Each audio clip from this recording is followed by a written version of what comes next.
Let's go to Philippians chapter 1 and verse 12. Ngadto sa 14. So Philippians 1, 12 through 14. And I'll read the English first. Filipos kapitulo 1. But I want you to know, brethren, that the things which happened to me have actually turned out for the furtherance of the gospel, so that it has become evident to the whole palace guard and to all the rest that my chains are in Christ. And most of the brethren in the Lord, having become confident by my chains, have become more bold to speak the word without fear. 12 through 14. Buot ako nga inyong masayran, mga igsoon, nga nahitabo karon kanako, nakaalagad hinoon sa pagpauswag sa maayong balita. 13. Nga tungod niya na nahibaluan na sa tanang kasundaluhan nga bantay sa Pretorio o sa tanang uban pa nga ako karon nabilanggo iyay tungod kang Kristo. 14. O kadaghanan sa mga igsoon na himong masaligon sa Ginoo tungod sa akong pagkabilanggo o misamot pa sa pagkamaisugod sa pagsulti sa pulong sa Dios sa walay kahandog. Amen. So, my message today is from affliction to the palace. So, ang say naguluhan mga igsoon gikan sa kagulanan ngadto sa palasyo. Another title could be prospering in the midst of affliction. Selain nga bahin adin kini dunay uswag bisan taliwala sa mga kagulanan o kasakitan. Amen. So Magapata, Father, I just ask you today that, Lord, you would give life to your word. Amen. God, I pray over Pastor Mike, myself, this congregation, God, that your anointing will be in this place, God. Lord, for your holy power. God, I believe this is your word for this congregation. God, I pray today you will lift up the heart of your people. Lord, you have called us, God. So God, give us strength now in Jesus' name. Amen. Now, Paul is writing from prison. So si Pablo nagasulat dito sulod sa bilangguan. The Apostle Paul was one of the most persecuted of all the apostles. Si Apostol Pablo siya mo'y labi nga nakasinati og mga paglutos kaysa tanan nga mga apostolos. And he says here in verse 12, "But I want you to know, brethren, that the things that have happened to me have turned out to the furtherance of the gospel." Diri sa bersikulo 12, buot ako nga inyong masayran mga igsoon nga ang nahitabo karon kanako nakaalagad hinoon sa pagpauswag sa mayong balita. Everything that happened in my life, Tanang mga butangan ang hitabo sa akong kinabuhi. every attack of Satan, Matag atake nga Satanas, every prison, tanan nga diin bilangguan, every chain, tanan nga mga kadina o gapos. it actually turned out for the furtherance of the So gospel. kini siya nakatabang hinoon sa pagpauswag sa mayong balita. I want you to hear this word today. Gusto ko nga din makadumog ka mo nining apulong karon. Don't waste your affliction. Ayaw kini usiki ang imuha nga din mga kagulanan o kasakitan. Because Satan will come to destroy you. Tungod kay si Satanas siya mo anhi o moabot kanato aron nga diin laglagon ta. But God will come to sanctify you. Apan ang Dios siya mo anhi aron nga diin kita iyaha nga hinduan o ligonon. The devil wants to discourage you. Kaya ang yawa gusto niyang idiskurahi ta. But God will come to build fire in your soul. Apan ang Dios siya moabot o moanhi kanato aron nga magdalag kalayo sa atong kalas. The enemy will come to distract you. Kaya ang kaaway mo abot siya aron nga diin iyata nga disturbon sa atong nga kaugalingon. But God will come to draw you closer. Apan ang Dios gusto niya nga diin mo abot sa atong kinabuhi aron mapaduol ta kami.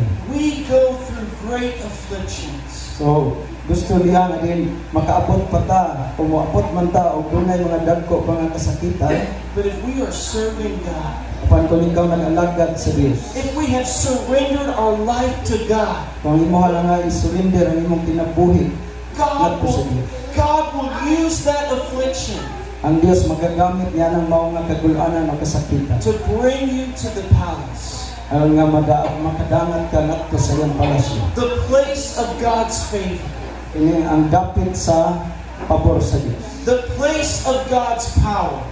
ang dapit sa gahom sa Dios. Every attack of Satan Matag-atake ni Satanas, will actually draw you closer to God. dili siya makahatod ka nato sa pagpaduol ngadto sa Dios. That's the word of God to you. Ug mao kini ang pulong sa Dios at para kanimo. In the fire of affliction, Diya sa kalayo sa kalisdanan you ng will kasakitan. come forth as pure gold. Adi kini mo abot diay modangat kanimo sama sa usa ka bulawan. Now, this is what he says in verse 13.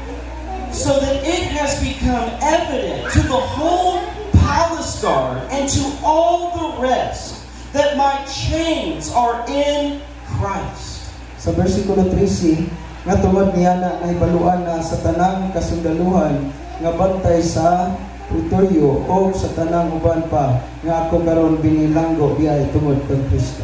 Paul was in prison, Si Pablo ana sa bilangguan. but he was preaching to those in the palace. Apan siya noon nakawali sa may balita dito sulod sa palasyo. He was standing before kings. Siya gabarog sa tubangan sa hari. He was standing before royalty.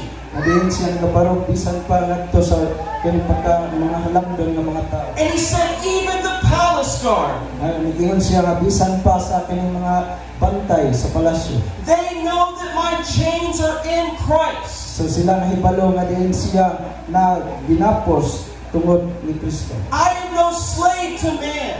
Adiin dili siya I am no slave to so man. dili siya ulipon sa tao. I am a slave and a servant of Jesus Christ. Tungod kay siya ulipon lamang og alagad ni Kristo. Paul was a man of faith. So si Pablo siya ang tao sa pagtuo. He was a man who was persecuted. Siya ang tao nga diin sinakit o diin ginalutos. He was abused for the gospel. Na diin siya pasipad-an tungod sa mga balita. But he would not be stopped.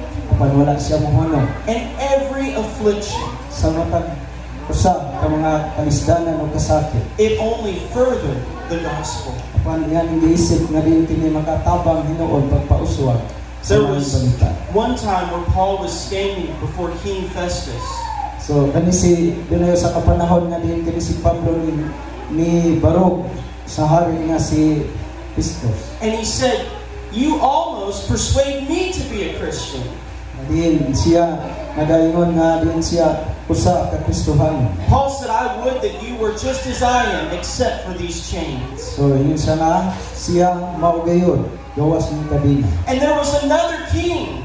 O nagatubang na po sa lain And it said Paul preached about righteousness and the judgment to come.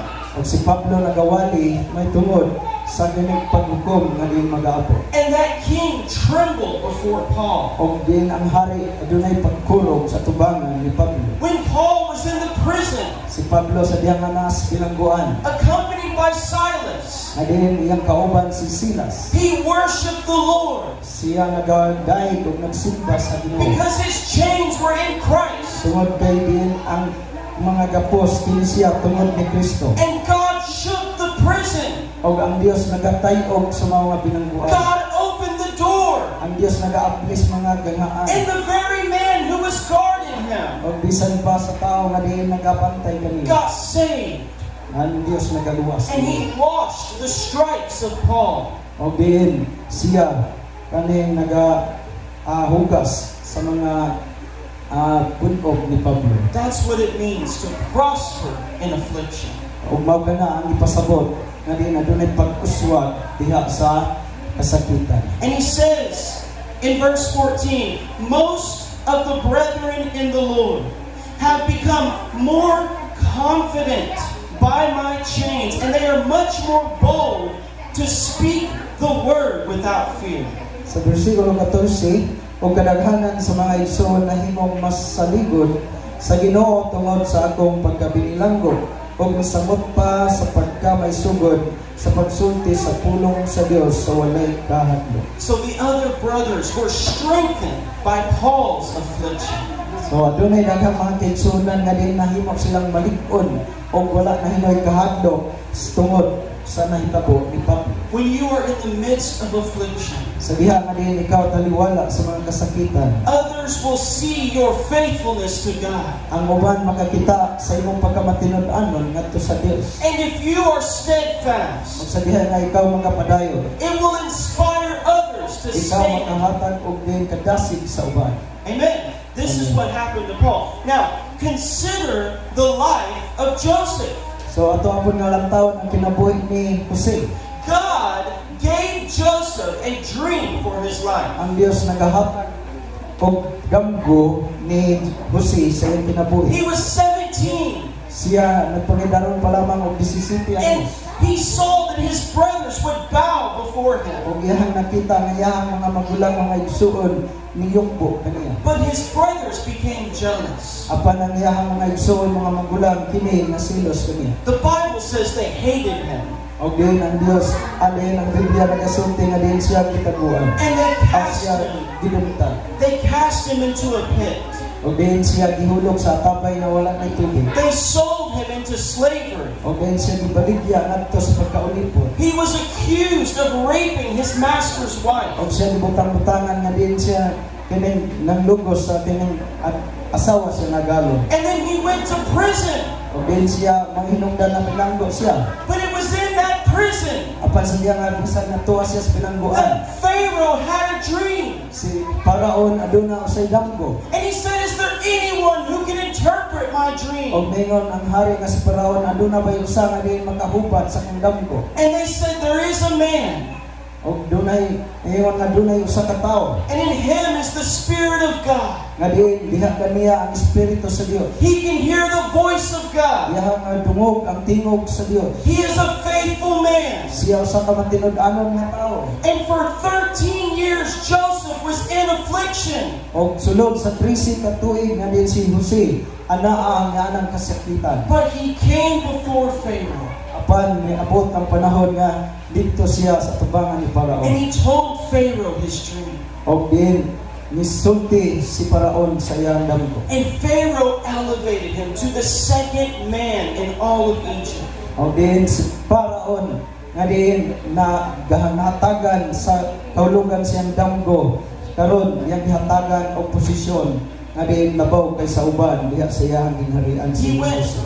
from the pit to the prison to the palace. So gikan siyang ngadto sa kinigamo na ngadto sa pinangguan o ngadto sa palasyo. And it was that very affliction Og niana nga din kasakitan. that God used to elevate him to the palace. Ang Dios nagagamit niya itong maong kasakitan kagulanan aron siya makaabot niya itong palasyo. And later he met his brothers. Og din niabot ang panahon na iyahangan ni kahibalag ang iyang igsuon. And God fulfilled the word of the dream. Og ang Dios nagatuman sa pulong may tungod sa iyang They damgo. bowed before Joseph. Sila niyukbo sa tubangan ni Jose. Joseph could have killed them.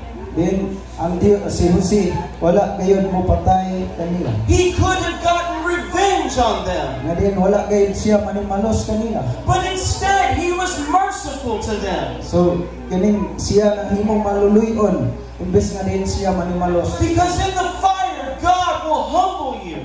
Tungod kay din siya ang Dios nga din naghahimo kaniya nga din nagpaubos. God will help you to crucify the Ang flesh. Dios magatabang kanato nga atong igalangsan kaniya atong And ulo. instead, Joseph wept over his brothers. So imbes nga din siya masuko, siya hinoon mihilak sa tubangan siya mga And he igsoon. told them, do not be hard on yourself. Og mingon siya kanila nga din ayaw ninyo sakita o pasakiti ang inyong He kaugalingon. said, what you meant for evil, Tungod kay ingon siya ha, ang inyong gihimong dautan God meant for good. kini siya gihimo nga din adunay maayo nga din resulta. He went from affliction to Ikan the sa palace. kasakitan ngadto sa palasyo. That's the promise of God. Mao kana ang saad sa Dios. You're in affliction. So diha nga naatas kasakitan. You don't know what tomorrow holds. Wala ta mahibalo kung unsay moabot nato sa But if you are faithful to God, apan kung kita matinudanon sa Dios, if you will hold to the promise of kung imong God, gulitan ang saad sa Dios, if you will thirst for His presence so diha nga ikaw hawon siya nga presensya, and cry to Him, ug mo tuaw ngadto kaniya, your affliction will be turned to a palace. ang imong kagulanan kini siya mao imuhatod kanimo ngadto sa palasyo. Joseph saved the known world. Si Jose naluwas. He saved the world So iya nga naluwas niya ang kalibutan. by the revelation of God. Pinaagi sa padayag sa Dios kaniya. There was famine for 7 years. Adunay kining mga kagutmanan sunod sa 7 ka tuig. And Adunay Joseph kagutom. was called out of the prison. So si Jose nga diin gitawag siya o gipahigawa siya gikan sa bilangguan. And God revealed the future of the world. O iyahang ipadayag ang malabot sa kalibutan, ang moabot sa kalibutan. Consider the life of Daniel. Ato usab nga lang taon ang kinabuhi ni Daniel. Daniel was a captive in Babylon. Kini si Daniel siya nahimong pinihag sa Babylonia. But the Bible said he had an excellent spirit. Apan ang Biblia nagasulti nga din aduna siya kini maayong espiritu. He told them, I will not defile myself with the meat of the king. O mingon siya, dili na ko gawan ang akong kaugalingong pinagis pagkaon og karne o kalanon sa usa ka hari. Daniel was elevated in the kingdom of Babylon.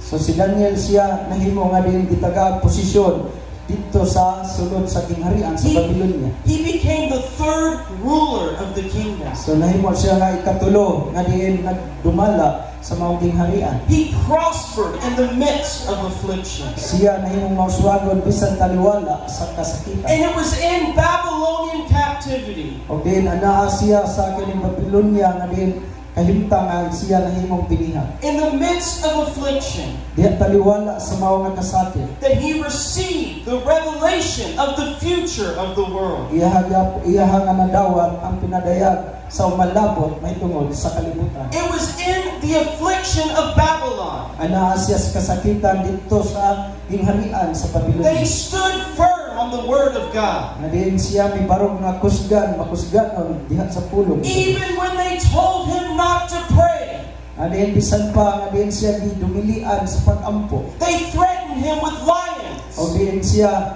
gihulga nga diin siya ipakaon sa leon. But he was not afraid of the lion Panula siya mahadlok ni anang maong mga leon. because he knows the Lion of Judah, Tungod kay nahibalo siya kinsa ang gitawag og leon sa Huda, Jesus Christ. si Ginoong Hesus. And the Bible said God sent his angel O ang Biblia nagasulti nga din ang Dios nagpadala siya mga manulunda in the lion's den, dito sa langob sa leon. and he closed the mouth of the O lion din ipatak-om ang mga baba sa leon. because Daniel believed his Tungod God. kay si Daniel nituo man o misalig man sa iyang He Dios. prospered in the midst of Siya na affliction. yung mauswagon bisan taliwala sa And when the king saw the power of O God, ang hari nakakita sa gahom sa Dios. he said, there is no God like the God of O Daniel. mingon nga ang hari nga wala gyulain nga Dios sama sa Dios ni Daniel. The godless king, Nga diin ang Dios sa hari. he could not deny the power of the true God. O dili ngayon matago,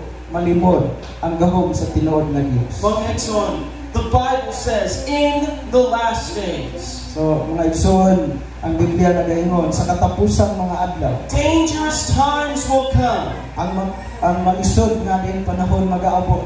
Satan has come down having great wrath Kay si Satanas siya moanhi uban sa dako nga kapungot. because he knows that he has a short time. Tungod kay siya nahibalo nga mubo na lang iyang panahon. And he wants to bring affliction to the church. O din siya magadala o din kasakit kagulanan sa simbahan. He wants you to be discouraged. Gusto niya nga din ikaw madiskurahe. He wants you to forget the promise of God, Gusto niya nga din imo na makalimtan ng mga saad sa the Dios. love of God, Ang gugma sa the Dios. power of O God, ang gahom sa and the Dios. presence of the O Lord. ang presensya sa Dios. But in the midst of your affliction, Apan diha taliwala sa imong kasakit. God will sanctify you. Apan ang Dios siya magahindo. He will make Palaan you magabalaan kayo. holy in His sight.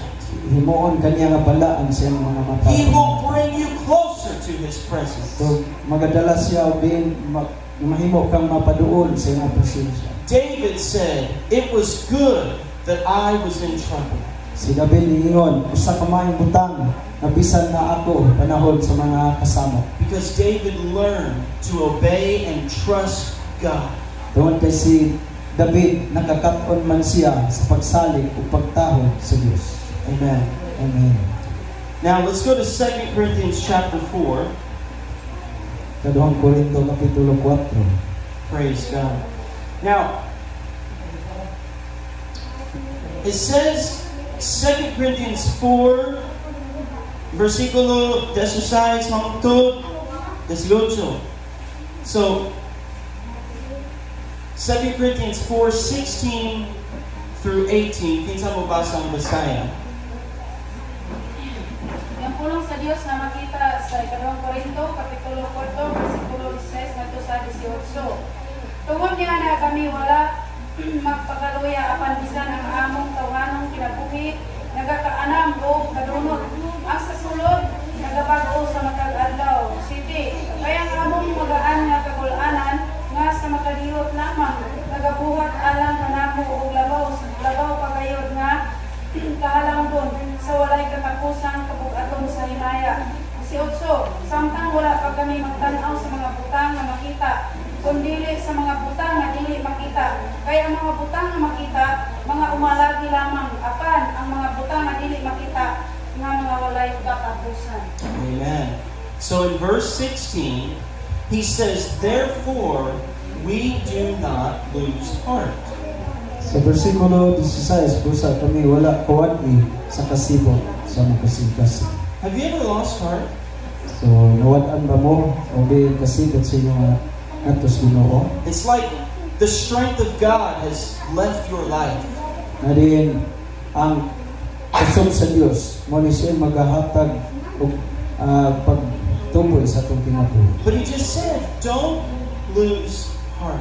So nagingon sa dili na din ayaw kamo pagka wala sa kasibot sa inyong kasing-kasing. Even though our outward man is perishing, the inward man is being renewed day by day. So yun dito nga, bisan pa nga din ang ilaha nga lawas nagakaugo, pero ang ilang sulod nga pagkatao nila nga din kini kinapag-o himaya sa himaya matag-adlaw. That means every day God is renewing you and conforming you to the image of His Son. So matag-adlaw nga din ang Dios nagabag-o kanimo o din hangtod nga din kita mahisama sa dagway siyang bugtong anak. Now He says in verse 17, "For our light affliction, which is but for a moment, is working for us a far more exceeding and eternal weight of glory." Sa versikulo 17, kay kining magaan o lumalabay nga kasakit, nagaandam alang kanamo sa labihan gayon, kadako ug walay katapusang ibug aton sa himaya. So, your light affliction, So ang imong magaan nga kasakit, why does He call it light affliction? ngano nga iyan gitawag og magaan nga kasakit? Now, this is the Apostle Paul. Kini siya mo si Apostol Pablo. He said, I've been pressed on every side. Og niingon siya nga din siya ginasakit man sa matag bahin sa iyang kinabuhi. I've been shipwrecked. Din siya na panahon nga nalunod. I've been stoned. Niya kaagi siya ng ginabato. I've been left for dead. Nga din siya nga din hapit na mamatay. And then he calls it a light affliction. Og din nagingon diri nga dunay magaan nga kasakit. Because he's not looking. He said it's just for a moment. That's why it's a light affliction. It's only temporary. So iya kini nga gitan-aw nga din kini lumalabay ra gayon. Ang giisip niya nga gaan ra. But he said that affliction is working an eternal weight of glory. So iyang giisip nga kini mao nga kasakit nagahatag gayon og labihan kadako sa walay katapusan nga himaya. When you leave this world, Sa diha nga din mubiya ta ning kalibutan. you will not be able to take your money, your food, your clothes. So dili gid natong madala ning atong kwarta, Imuhapong nindot nga sinina, di ginani mo madala. but rather the eternal glory of God. Apan ang muli katapusan ng himaya lang sa Dios. The crown that you can throw at the feet of Jesus Christ. Nadiin kanira yung purong-purong, nadiin anaan nimo makaplagan diha unya sa pila ni Ginoong Hesus. The character of Christ that has been developed in your life. Adin ang kinayan ni Ginoong Hesukristo, adin kini siya nag-ugmad sa imong kinabuhi. The presence of the Holy Ghost. Adin ang presensya sa Balang Espiritu. Only that which is eternal will follow you to eternity. So kanilang yung mga butang o katapusan mao lagi imong madala ngadto sa katapusan nga dapit. Now, he says, we do not look at the things which are seen, but at the things which are not seen. For the things which are seen are temporary, but the things which are not seen are eternal. Ngayon sa diri wala na mo gitsudong gitan-aw ang mga temporaryo ra butang kay kanang tanan lungalabay ra makita ng mga butang apan hindi makita ng mga butang mao ni mulungtad sa walay katapusan. We have to be eternity minded. So kinahanglan nga din kini atong una-una maguna-una ni sa walay katapusan nga Because mga butang. God is working something so much greater. Tungod kay ang Dios siya nagapamuhat og mga butang nga diin labihan kadagko. Now, let's go to Hebrews chapter 12. Yohanan kapitulo 12. Now, it says in verse 3, Versikulo 3. for consider him who endured such hostility from sinners against himself, lest you become weary and discouraged in your soul. Verse 4, for you have not yet resisted to bloodshed, striving against sin. Versikulo 3, Yohanan 12. Palandungan ninyo siya nga miantos sa maong pagsupa sa mga makasasala batok kaniya aron kamo dili manag kataka ni managtala. Verse 3 and 4. Sa inyong pagpakipisog batok sa sala kamo sa inyong pagsukol niini wala pa kaulai og dugo.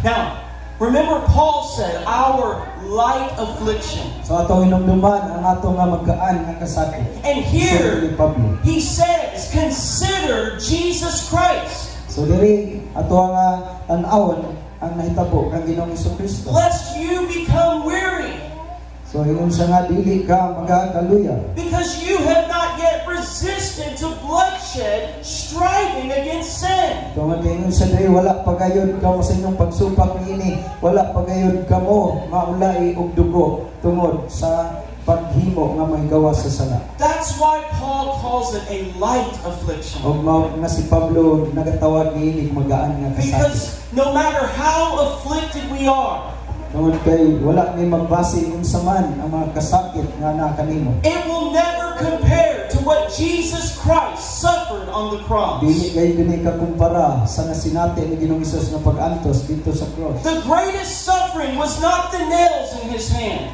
So ang dako nga diyan pag-antos dili kato nga kaning gilansang mga lansang ng lapos sa iyang mga palad. It was not the crown of thorns on his head. Dili kato nga diin korona nga tunok diha sa iyang ulo. It was not the whips on his back. Dili kato nga kining lapdos nga iyang nasinati sa iyang likod. But it was suffering the wrath of God upon his body. Apan ang iyang nga dako nga pag-antos katong kapungot nga gibukbo sa Dios diha sa iyang lawas. Drinking the cup of God's wrath. Nga diin katong pag-inom ngatong kupas kapungot sa Dios. He who knew no sin Nga diin siya nga wala makailang sala. became sin for us, Siya nahimo nga nakasala tungod kanato. that we might become the righteousness of God. Nga aron kita mahimo nga diin makaambit sa pagkamatarong sa Dios. He said, my God, why have you forsaken me? Naingon siya, Diyos ko nga nung gitalikdan mo ako. That was the suffering of the cross. Mao ka na ang pag-antos niya dito sa cross. That was a moment of eternal impact. Ug mao kadto ang kining panahon ay tungod sa walay katapusan ngayon nga diyang hitabo. And he said, our affliction Pagmingon siya, ang ato nga kasakit is light compared to the cross. din siya magaandra ikumpara sa naitabo ni Jesus dito sa And cross. it was on that cross Ug sa diha nga dito sa cross that Jesus Christ bore our affliction. kay si Ginoong Hesus siya mao yung nagdala sa ato ang mga kasakit. Gipas-an niya gidala siyang lawas dito sa He cross. carried our sorrows. Iyahang gidala ang ato ang mga kasub-anan. He is a man of grief, the Bible says. So siya ang tao sa kasakit, kasub-anan, sumalat sa Biblia. Jesus Christ knows affliction. Sa Ginoong Hesus nahibalo kung saan kasakit. And perhaps the cross is the greatest example